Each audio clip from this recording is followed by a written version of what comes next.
So today I'm going to be reviewing the newest episode of Mayans MC.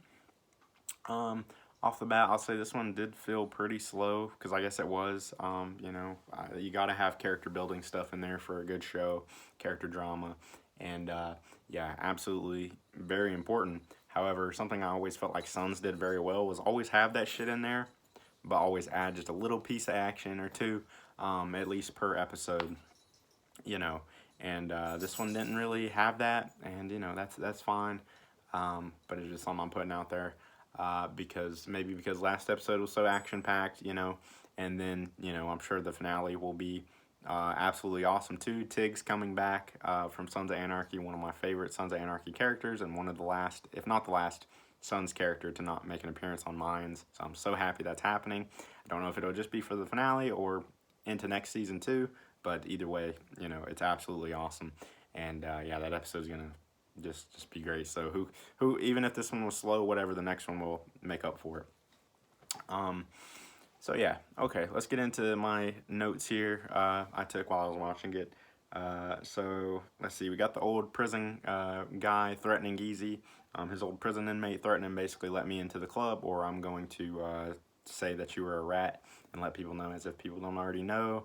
I don't know, or who these people are that would really care that wouldn't already be obvious knowledge to them that he was a rat. But yeah, it just doesn't seem like a very smart way to get into the club. Seems like you could, I guess he tried the easy way earlier, the easy way, right, to get in. And Easy didn't really bite, but still it seems like this definitely isn't the way to go. But okay, a little bit of tension and drama there. And I do like, again, that they're bringing back Easy's prison past. Angel picked Maverick for his baby's name. I just thought that was funny. It was topical because the new Top Gun movie, Maverick. Let's see. Kelly's sleeping out in his car like at the daytime, but it's fucking boiling out there, I'm pretty sure, because they're in California, right? So, I'm pretty sure. I've never been in California, but I'm pretty sure, yeah. You couldn't sleep in your car. Especially even in the wintertime. I don't think it gets very, very cold, but I don't know. Anyway, kid peed the bed. Kelly gets woken up to that. He peed the bed. Isn't he a little old? But I guess he's got like drama because of his dad, and maybe that's stressing him out. Let's see. So yeah, Kate is an informant on Creep, which I don't think we've gotten any signs of that before happening. It just kind of felt sudden in this episode. I guess it was supposed to be like a shocking reveal, but it just felt kind of like, I wish we had have known that she was an informant sooner. I guess because she's, on drugs or whatever, and I don't know exactly the setup that they have, unless I just missed something. Yeah, so they're using her, but it would have been nice tension to know beforehand, but I guess maybe they were going for a shock too. And also, on one hand, I would have liked for them to carry it out and bring out the tension that you can have between her and Creep, like, oh, is Creep going to find out now, which they really didn't. But at the same time, storylines like that have been done to death, so it's kind of good they're moving past it pretty quick. I have a note here that says, I'm glad Holland Roden is still on the show. I'm a big fan of her since Teen Wolf. The redheaded chick, that's Emily's sister. But she gets killed off in this episode. We're pretty sure, right? They didn't show it, but yeah, it seems like she gets done in, especially because her and Emily had a nice, like, a final talk. So it felt pretty definitive there.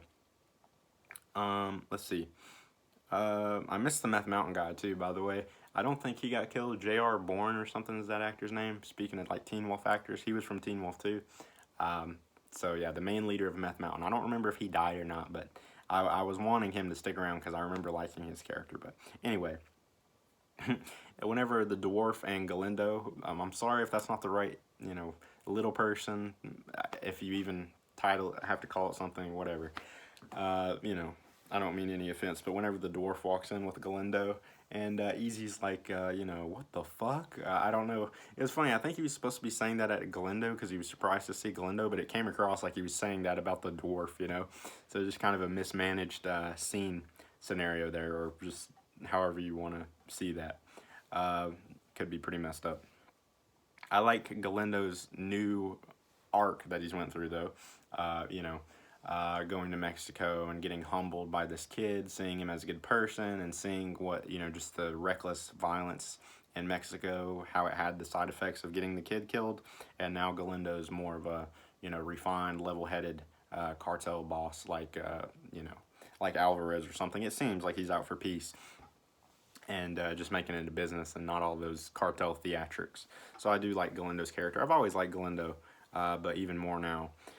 And yeah, I think that's heroin or cocaine in the warehouse. Jesus Christ, that is a lot. That is like, yeah, that's life in prison right there. So much they may be moving for him.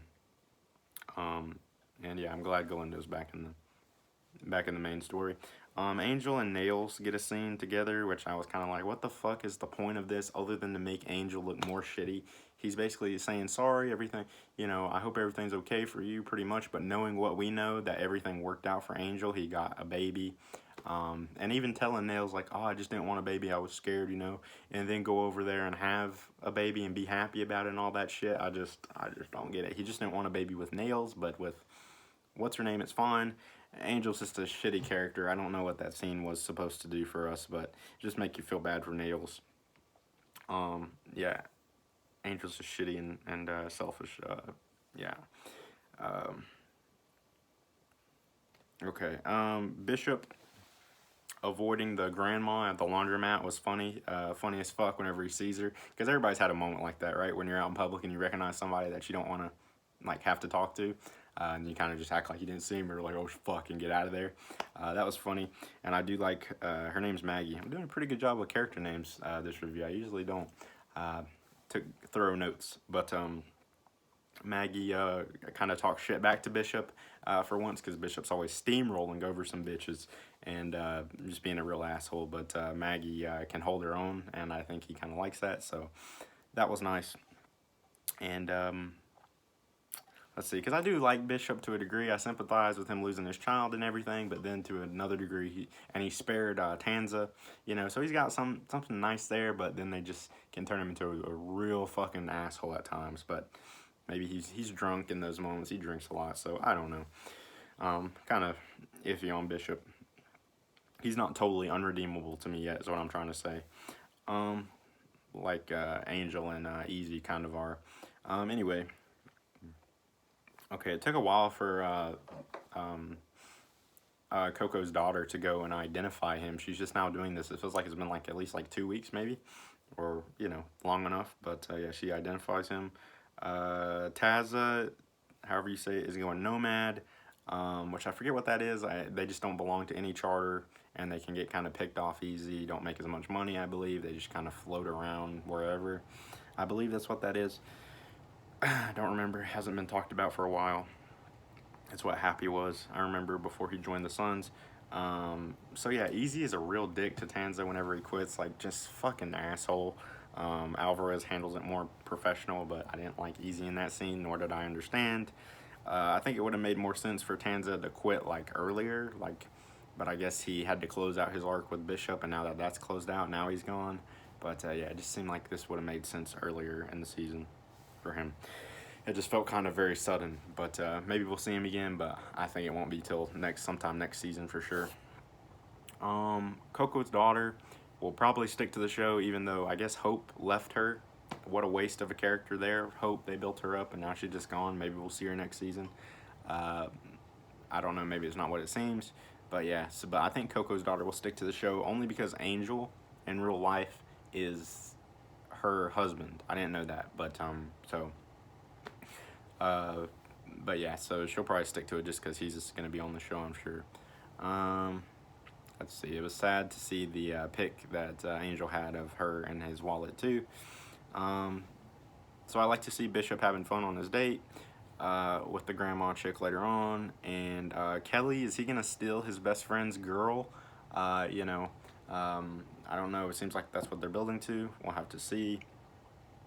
I don't care about Emily. We keep seeing scenes with Emily. I could give a fuck. I've heard people, that was the one biggest complaint I remember whenever I feel bad for the actress, because whenever I first started watching the show, the biggest complaint was always, oh, it's good, but that actress who plays Emily, she's so shit, I can't stand her. And she is kind of bland, I guess, but I don't know, I just don't care about her story. They carry around a lot of stories like that where it's like, it's just like you don't care about them anymore, Let's see. Oh, okay. And speaking of that, that reminds me. I knew I had forgotten something, but Potter comes back randomly. I'm glad to see the actor because I liked him in Sons, and you know I like that. But I figured it would be like a hallucination scene because it felt so out of nowhere that he was in like randomly in the house, and now he's threatening her like you're gonna do what I want you to do because I know that you killed this family. But yeah, it just felt so sudden out of nowhere. Like I thought we were done with this Potter stuff, you know. But it seems like it's carrying on. So I don't know. But yeah, that scene felt kind of weird. Let's see, I lost my place. More bullying. Okay, this was a strong scene. It was powerful in emotion. I kind of wanted something to happen from it. For Felipe to like wing Easy or something like that, shoot him in the shoulder and the leg. Um, but yeah, more bullying of Easy's dad is really tough to watch. I think his name's Felipe or Nacho Ignacio. But yeah, more of he can't have a nice scene with his sons. I want it so bad because I do feel bad for him, you know, because he's changed his ways. You know, he was young. Everybody makes mistakes. So yeah, but I don't know why he came with a gun. I don't think he came there with the intention I'm gonna put my son down. I'm sure it was more of protection because he was scared of Easy after learning what he had done. But yeah, it's just like, why did you come though? Yeah, I would have liked to see him wing Angel or Easy. I already said that, but yeah, pretty intense though still. Okay, and maybe something will happen from it next episode. You know, I don't know, because it's all mostly set up for the finale. So maybe we'll get some payoff. You feel bad for Creep at the end, super bad. Don't know what he'll end up doing. You know, if he's gonna have her killed, if he's gonna try to help her out. You know, still want to be with her. I have no idea, but yeah, I feel bad for him, as I said. And then I already mentioned Tig next episode in the promo, which was great, and him talking to Alvarez. And then yeah, they played a song at the end of the episode, "Black" by Kari Kimmel, I think is the name. But this song was big in like Walking Dead back in the day. I remember hearing it in The Walking Dead, so I was like, man, they have a song this strong. Why do they save it for the end credits? Why not try to work it in the episode somewhere? But yeah. So anyway, that was pretty much my thoughts on the episode. If I had to rate it, man, I'm feeling low for this one. You know, I'm about a 6 or a 7, just because, like I said, not much. I don't know. There was some good bit of scenes in there that felt kind of not impactful. But again, that's fine to let a show breathe sometimes because even worse than that are shows that are rushed, like action packed, just shit happening for the sake of happening. And yeah, so I'll give it a 7. So that's pretty much all I got. Let me know what you thought about the episode. And yeah, I'll see you in the next one. Super excited for it.